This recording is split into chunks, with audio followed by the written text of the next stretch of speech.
ya. Ahí nos vemos.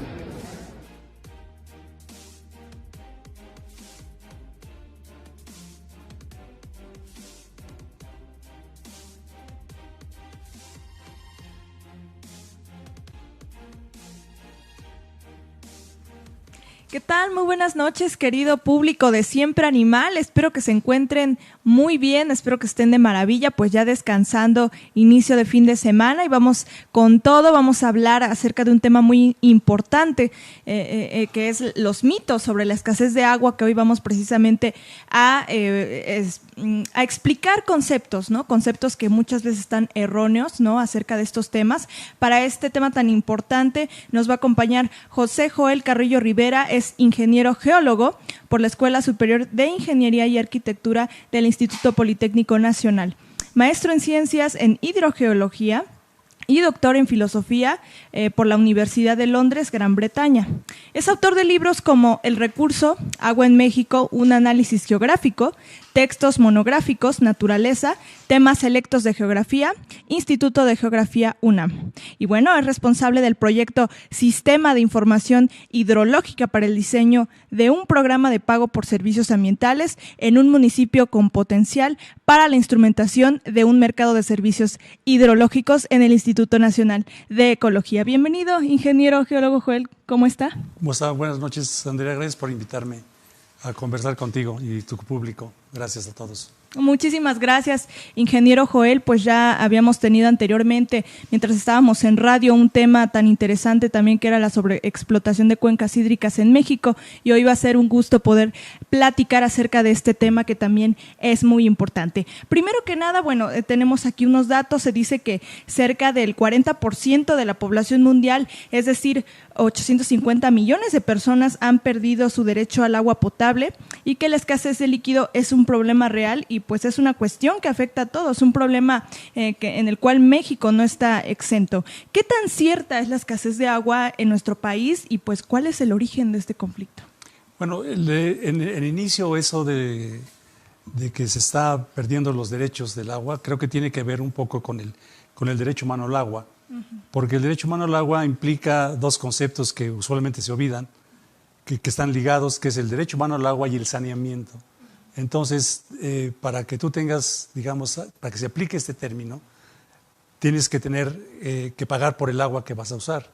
Y entonces de allí también hay una situación que causa controversia sobre que si tienes que pagar por el agua o no. Pero se olvida que el término derecho humano al agua está ligado a la parte del saneamiento, ¿no? O sea, tienes que tener ambas para poder, pues digamos, gozar del derecho humano al agua y saneamiento a la vez.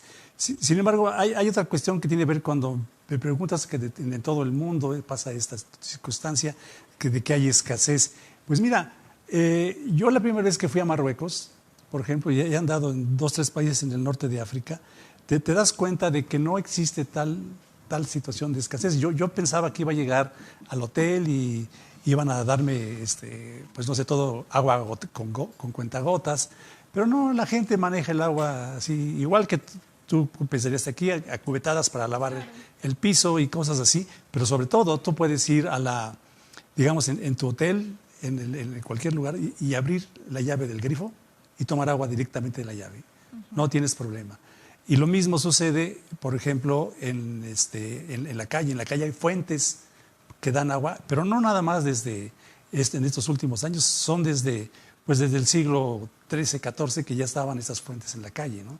Y estamos hablando de agua potable, ¿no? Estrictamente hablando. Entonces, lo de la famosa escasez, pues es un mito que se está creando desde hace algún tiempo para que la gente se concientice de que tiene que pagar por un agua que a lo mejor no es necesario pagar. ¿Sí? Por ejemplo, ¿qué te podría decir con esto? Bueno, te dicen, bueno, si el agua es escasa, entonces, qué bueno que puedo yo comprar agua en el supermercado, o que entonces, bajo ese esquema, parece que alguien está preocupándose por darte el agua que ya no existe, ¿sí? Pero entonces nos preguntaríamos, entonces, ¿de dónde sacan estas personas que tienen el agua en botellas para vendértela? Bueno, pues la sacan del subsuelo, básicamente. La mayor parte de estas empresas toman agua del subsuelo y en algún caso, digamos, la potabilizan, vamos a llamarle así, o al menos así le ponen, pero lo que están haciendo es quitarle todas las sales que tiene, y entonces en lugar de darte agua potable, te dan agua, vamos a llamar estrictamente desionizada, que lo que te hace es que te da más problemas para tomar, porque te baja la presión, estrictamente hablando. Platica con el médico que más confianza le tengas y te va a decir eso, ¿sí? Y sin embargo eso no lo manifiesta digamos, la propaganda que hacen con el agua embotellada, ¿no? Entonces es importante esa situación, porque también salió otro detalle que tal vez habrás oído de la escasez del agua, que tiene que ver con lo que pasó con el día cero en Sudáfrica, donde se dijo que es que ya no va a haber agua después del 20 y tantos de julio, creo que del año pasado. Pero esto no fue cierto, porque si bien no iba a haber agua en las presas, el agua que se estaba manejando allí no era única y exclusivamente de las presas, también era agua subterránea. Hay tiene tantos pozos allí en la zona que, pues, bien que mal, daban el aporte del agua necesaria para el sistema de abasto de la ciudad, ¿no? Creo que en mucho de esto yo lo podría digamos, comentar en un aspecto básico, que es la escasez implica que no tenemos la infraestructura suficiente para que el agua llegue a los usuarios. Esa es la escasez. Lo que pasa es que le echan la culpa al agua, cuando realmente si hay algo que tenemos es agua. Pero no es nada más tener agua, sino también es saber que esa agua, de dónde está, y esa agua está allá abajo en el subsuelo. Está el 97% del agua que tenemos en el continente, digamos, estrictamente hablando, desde el punto de vista estricto de asequible, está en el subsuelo, es agua subterránea. Y esa agua usualmente no se conoce cómo funciona, no se sabe mucho de ella, y además de esto nos están diciendo que está siendo usada en exceso y que está contaminada. Entonces esto crea, pues, se está tratando de crear un cierto pánico entre la gente, pues, para evitar que esto les pase a ellos, o a ver qué medidas ponen, y entonces eso les lleva a mucha gente, por ejemplo, a vender sus derechos que tienen de agua en su parcela, ¿no? Y eso es grave, porque, pues, le están regalando el agua a alguien que va a sufructar con ella, ¿no? Claro, hablamos entonces, enfocando un poco este problema, que primero, básicamente nos hacen creer que no tenemos agua suficiente. Así es. Después, obviamente se va a generar una necesidad, un problema en todos nosotros, porque estamos hablando de algo que es necesario para el día a día. Se nos genera esta necesidad y después se nos vende, ¿no? Lo que se supone que ellos tienen. Tenemos escasez, pero nosotros te podemos vender el agua. Entonces este es un poco el engaño, la mentira o esta parte de lo que se está mencionando detrás de todo esto que tiene que ver con la escasez. Así es, y es preocupante porque, pues, no nada más en México, yo creo que es importante comentarlo, no es algo que sea México el receptor de esta única idea o el exportador de esta única idea, como quieras tú verlo. Pasa en muchos países, incluso, por ejemplo, Sudamérica no está exenta, norte de África, unos lugares que yo conozco. En Asia, por ejemplo, incluso se ha salido la contraparte. En lugar de hablar de escasez, en lugar de hablar de seguridad hídrica, hablan de inseguridad hídrica, ¿sí? Lo cual ya crea una visión bastante contrastante con lo que se quiere manejar en el oeste, digámoslo así, ¿no? Claro, sí, es algo que empieza a tergiversarse un poco esta información. En la investigación que realizó con otros especialistas llamada Conflictos por el agua subterránea, mencionan que el desconocimiento del funcionamiento del agua subterránea pues ha conducido, entre otros problemas, a alteraciones en la cantidad y calidad de la recarga, la reducción de descarga de agua dulce a cuerpos de agua continental también y costeros. ¿Nos platicarías más acerca de esta problemática? Sí, bueno, la situación es de que a través de ciertos estudios que hemos estado haciendo nosotros sobre lo que llamamos los sistemas de flujo, pues hemos llegado a varias conclusiones y una de ellas tiene que ver precisamente sobre esa respuesta que hay en el tema, donde a final de cuentas pues la gente está obligada a tomar determinadas medidas, ¿no? Para poder subsanar lo que al parecer es una deficiencia en el abasto del agua, ¿no? Creo que aquí hay una cuestión que tiene que ver con que los trabajos que hicimos nos dieron una pauta muy clara de que lo que se necesita saber en el país es saber cuál es el funcionamiento que tiene el agua que tenemos, porque el agua está funcionando. Haz de cuenta, y estamos hablando de que el 97% del agua es la que está allá abajo, pero eso no sabemos cómo funciona.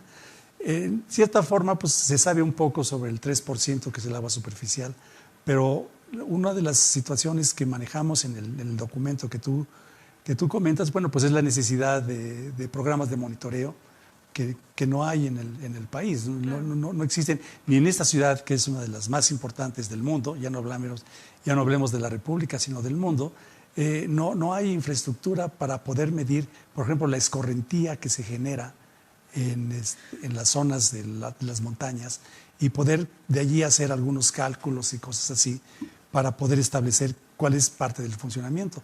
Y ya no te vayas a la parte subterránea, donde pues la visión que ha imperado es una visión de hacer balances que, bueno, pues tienen su fundamento científico, vamos a llamarlo así.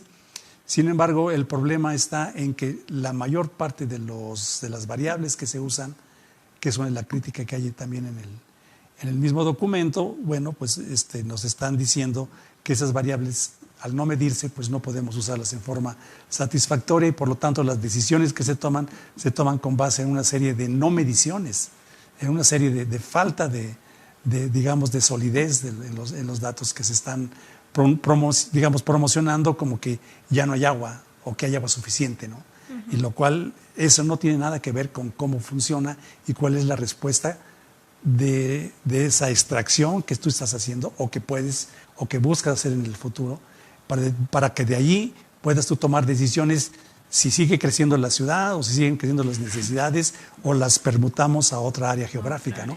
Ok. Y por ejemplo, este concepto de seguridad hídrica, ¿qué viene siendo la seguridad hídrica tanto para los ecosistemas como para la sociedad? ¿Qué viene siendo seguridad? Sí, mira, la seguridad hídrica, si tú lees la definición que puso Naciones Unidas en el 2013, es la capacidad de la gente de poder, asegurar una fuente, que tuviera una situación de sustentabilidad. Y no nada más para las personas, sino también para animales y ecosistemas en general. El problema es que yo, como veo, mucha gente ha tergiversado este concepto y habla entonces de que seguridad es que yo tenga realmente 2 llaves, no nada más una llave en mi casa, uh-huh, para tener el agua que necesito, ¿no? Y ese no es el tema. El tema es que la gente tenga la capacidad de discernir sobre esa situación de un agua, digamos, que tengas agua en forma sustentable.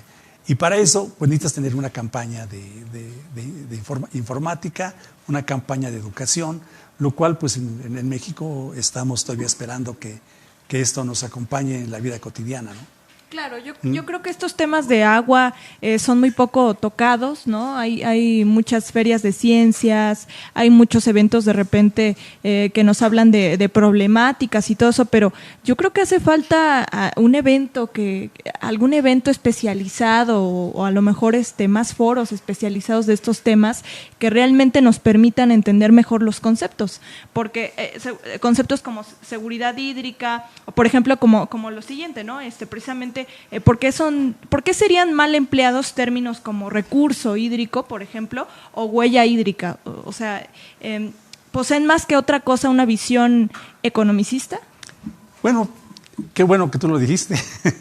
La situación aquí es esa, es que hay una visión economicista detrás del manejo del agua, que pues no necesariamente puede ser mala, pero en este caso no ha ayudado, o ha ayudado en muy poco a poder establecer las decisiones correctas para tener, programas de manejo del agua en forma coherente con lo que se tiene.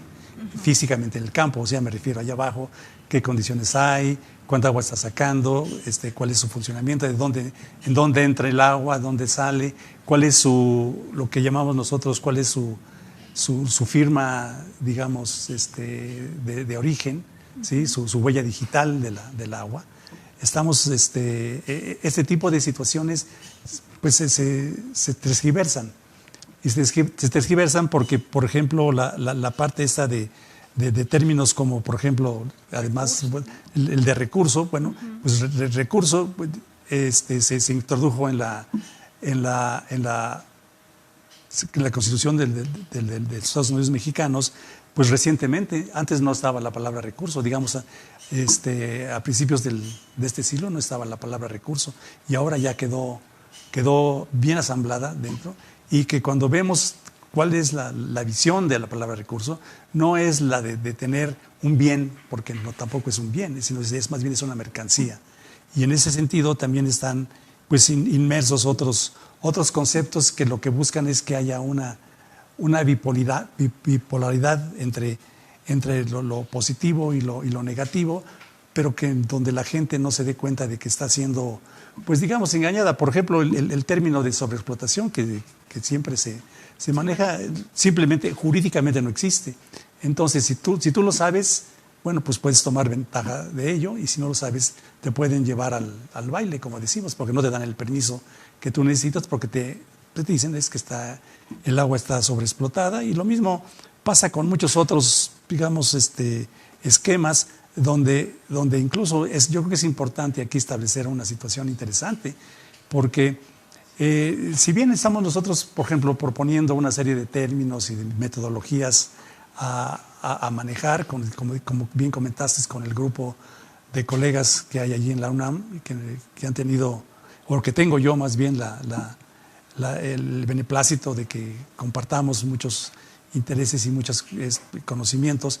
También hay otros pseudocientíficos que están saliendo por aquí y por allá, en varios lugares, incluyendo universidades, donde pues se les ocurre que por poner flujo local o flujo regional ya están resolviendo la situación, igual que cuando se habla de cambio climático, que pues nomás le ponen cambio climático, pero pues sin ningún referente ni físico, ni químico, ni biológico, ni bajo ningún sustento, ¿no? Claro. Y es lo mismo que está sucediendo acá con nosotros en la parte del manejo del agua, ¿no?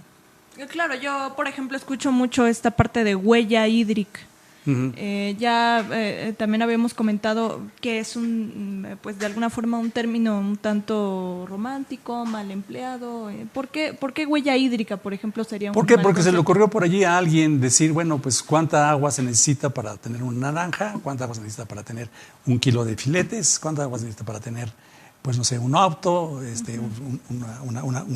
una prenda de una ropa. Bueno, pero eso es dependiendo de dónde digamos, estas situaciones fueron generadas, ¿no? Porque hay lugares donde la huella hídrica puede variar, porque la ciencia o la forma en cómo se están manejando pues digamos, el elemento que es el producto, que es la naranja, pues se maneja bajo diferentes contextos. Entonces puede usarse más agua en un lugar que en otro, por ciertas condiciones tanto geográficas como, digamos, de índole agrícola. ¿Sí? Se puede usar riego por goteo, no es lo mismo que usarlo a través del riego por canal. Claro. ¿Sí? Entonces, es un poco, que diría, confuso en el sentido estricto, aunque pues da una idea de la preocupación y sobre todo de lo que llaman la compra-venta de agua virtual, ¿no? Claro. Sí, pero va por ahí. Va por ahí, o sea, cuando hablamos de huella, ¿qué tanto utilizamos de agua? Por ejemplo, comentábamos que sería un ejemplo, ¿no? Esta parte de que tan solo en la agricultura se utiliza un 70% de agua en México, ¿no? En agricultura. Correcto, más o menos, sí. Esa es una cuestión. Y claro, hay otros países donde utilizan menos agua, tal vez para producir la misma hectárea claro. La misma tonelada de cereal o de lo que tú quieras, pues van por condiciones, digamos, socioeconómicas, políticas y y tecnológicas, pues producen menos. Producen menos, como en México, por ejemplo. ¿Por qué? Pues porque tenemos más agua, en cierta forma tenemos agua suficiente. Y claro, y esa agua pues está siendo, digamos, tomada, está jalada por los grandes empresarios, porque, pues digamos, hay casos aquí en México donde los grandes empresarios pues se han adueñado de cantidades importantes de agua sobre pretexto de que a la gente le dicen y la convencen de que el agua o está sobreexplotada, o quiere decir no hay, o está contaminada. Esos dos contextos hacen que mucha gente diga, bueno, entonces yo, ¿para qué hago con mi pozo? Además, mi pozo ya me cuesta mucho sacar el agua, etcétera. Entonces, pues esa gente vende su concesión a un usuario que se lo paga, pero no es el problema. Es que, por ejemplo, en el caso de Coahuila, estamos hablando de miles en la zona lagunera, en la zona de la laguna, de miles de usuarios que hicieron ese negocio, vamos a llamarlo, ¿no? O esa mala, pues digamos, mal manejo de su patrimonio que tiene, ¿no? Okay. Sí. Muy bien, bueno, es desafortunadamente el mal manejo y todo eso pues tiene que ver con esta falta de conocimiento, con esta falta de actualización en el tema, con estos temas que de repente no quieren darse a la luz, no precisamente por esta parte de la mala administración que se tiene y la falta de inversión en infraestructura que nos permita el monitoreo de estos canales de agua. Precisamente, bueno. Y para concluir, desafortunadamente el tiempo se nos fue muy rápido, ya estamos concluyendo. ¿Qué opinas sobre esta parte de la investigación, de la falta de especialización en estos temas? Bueno, rápidamente te diría que hay un problema grave en México, que no tenemos especialistas en el tema, que estamos hablando de los temas de flujo y de ver el agua como sistema. ¿Sí? Esa es una situación muy importante. Nos faltan todavía tener laboratorios que estén acreditados, porque muchos laboratorios no están acreditados. He hablado incluso de universidades que tienen laboratorios pero que no están acreditados. No hay una licenciatura, por ejemplo, en hidrogeología. Hay un cierto esfuerzo, vamos a llamarlo así, pero este esfuerzo está sobre hidráulica, cuestiones de hidráulica subterránea, cuestiones de hidráulica genérica, pero de hidrogeología que tiene que ver con el funcionamiento del agua en el referente geológico, o sea, en donde se está moviendo, y entender todos esos procesos. Eso no existe. Eso es lo que hace falta. Todo se ve, como nos dice la doctora Carmona, que es parte del tema, como si fueran, digamos, como si estuvieran en México muchos rotoplas así gigantes enterrados y uno separado de otro, lo cual está muy lejos de ser la realidad. Hay flujo de lo que tú llamarías un rotoplas hacia otro, claro, pero no nada más del que está junto, puede ser de uno, te llega el agua a que en términos de la Comisión Nacional del Agua le llama acuífero, ¿sí? Que te puede llegar de cientos de kilómetros y caer aquí, o de aquí afectar a otro que está aguas abajo, hablando desde el punto de vista subterráneo, también a cientos de kilómetros, ¿no? Okay. Y mientras no se entienda claramente esa situación y mientras no tengamos la gente suficiente que permita hacer un uso, digamos, sustentable del agua. Se va a seguir hablando de uso sustentable, evidentemente, pero estamos muy lejos. Pero que se lleve a la práctica. Sí, y estamos muy lejos de ello porque claro, el agua subterránea viene a estar, es una parte, digamos, indivisible del ambiente. Claro. O sea, está en cualquier parte donde la busques, está el agua subterránea, ¿no? Está el agua subterránea. Sí. Bueno, pues esta es la conclusión que hacemos. Yo creo que hace falta acercarnos también más al tema. Hay un documento muy interesante donde podemos pues llegar a esta investigación que realizó junto con otros especialistas para que nuestro público también pueda consultar estos datos que nos platican. Sí, bueno, yo los invito, por ejemplo, allí en el Instituto de Geografía. Ahí está el portal del instituto, donde están una serie de trabajos hechos por varios de los investigadores. Y entre ellos está un documento que tal vez, además del que comenta sobre la cuestión del esquema de la escasez de agua, está otro que tiene que ver con una propuesta para el estudio de agua subterránea. Okay. Es una propuesta de ley de agua subterránea que pues es única en su género, a nivel, yo diría que casi mundial, porque un esquema de este tipo, hemos revisado la bibliografía que existe, hemos revisado documentos y no hay nada parecido, parecido. En las referencias. Ok, muy bien, pues bueno, para consultarlo, amigos, vamos a estar al pendiente de sus dudas, también por si gustan consultar este documento, pues vamos a hacerles llegar la información. Yo les agradezco como siempre que nos hayan acompañado, esperen el próximo programa, con gusto esperamos tenerlos también ahí para que nos puedan comentar todas sus dudas. Agradecer al ingeniero y gracias por la Joel. invitación, gracias, muy amable. Muchísimas gracias, aquí tienen su espacio. Y bueno, les tenemos una sorpresa, no se pierdan el próximo programa porque vamos a anunciar una sorpresa para todos ustedes. Muchísimas gracias y que tengan una excelente noche. Hasta pronto.